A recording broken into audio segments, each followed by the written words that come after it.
নমস্কার, আপনারা শুনছেন বলতে হবে নিউজ ইন্ডিয়ার আজকের পডকাস্ট। নজর গুরুত্বপূর্ণ খবরগুলির দিকে। দক্ষিণে দিনভর দহন জ্বালা, পানাগড়কে টেক্কা দিল বাঁকুড়া।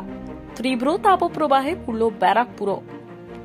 সিএতে বিজেপির কজন আবেদন করেছেন? রানাঘাটে নাগরিকত্ব আইন নিয়ে তোপ অভিষেকের। যারা ভোটে লড়াই করে জিততে পারবেন না, সোনিয়ার রাজ্যসভায় সাংসদ হওয়াটাকে কটাক্ষ মোদির। সংস্কারের পর অগস্ট মাসে নবরূপে দেখা যেতে পারে কালীঘাট মন্দির। উদ্বোধন হবে নতুন স্কাইওয়াকেরও।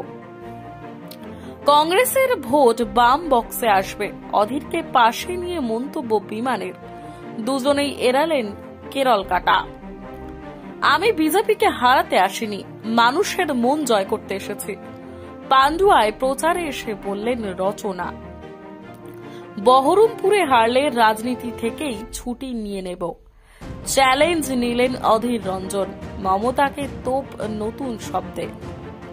তৃণমূলের হাওয়া লু খাবেন না, পদ্ম ফুলের গন্ধযুক্ত মিষ্টি হাওয়া নিন। পাখা নাড়তে নাড়তে দিলেন।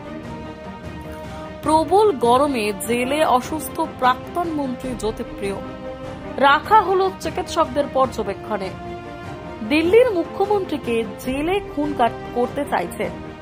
রাঁচির জনসভায় বিজেপিকে কটাক্ষ কেজরির স্ত্রী সুনিতার। দাউদের সঙ্গে অক্ষয় পত্নীর যোগ, অনুষ্ঠানে নাচতেও গিয়েছিলেন। মুখ খুললেন টুইঙ্কেল।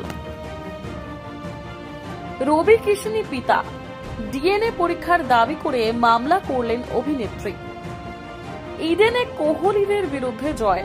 আইপিএল এর পয়েন্ট তালিকায় কোথায় যাচ্ছে কেকেআর? বল হাতে নায়ক দ্রেরাস, শেষ বলে জয় কলকাতার। ইডেনের বিরাটের আরসিবিকে 1 রানে হারালো নাইটরা। ইডেনে বিরাটের বেঙ্গালুরুকে হারালেন কলকাতার যে ক্রিকেটারেরা।